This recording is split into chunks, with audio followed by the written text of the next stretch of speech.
Civil hospital रक्त जोड़गुड़ अवस्था रोगी मृतदेह उद्धार निज गला काटी रोगी आत्महत्या करथिबा अभियोग मृतक हेले जोड़ा 7 नंबर वार्ड उही हंटिंग अंचल संजय मुन्ना स्त्री बालमा मुंडा गोड़े संक्रमण रहित समस्या जो गत 10 तारिख में मेडिकल भर्ती होते गत विलंबित राति कर आत्महत्या पुलिस को न जनाई मेडिकल कर्तृपक्ष मृतदेह को पठाई देथिबा अभियोग होईछि एने तदंत आरंभ करिछि पुलिस। मुंडा एज 48 से फ्री ट्रीटमेंट रे टाटा हॉस्पिटल रे एडमिशन से जोड़ा रे एवं काली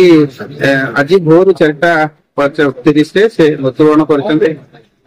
तो सेटा होची पुलिस आमे अपन सेट उपस्थित अछि एटीडीओ तहसीलदार आईएसी समस्त उपस्थित अछु एवं पुलिस मध्ये इनकेस गोटे स्टेट करछन्ते एवं वर्तमान डेड बॉडी पुलिस मजिस्ट्रेट उपस्थित रे ताको इनक्वेस्ट करा जी पोस्टमार्टम होबो पोस्टमार्टम रिपोर्ट आसिला पर निश्चित भाबरे पुलिस तार कार्यक्रम नबो निश्चित भाबरे आईन अनुसार आमे तार भी तदंत आमे करबो को परिस्थिति रे से पुलिस को जणे न जणे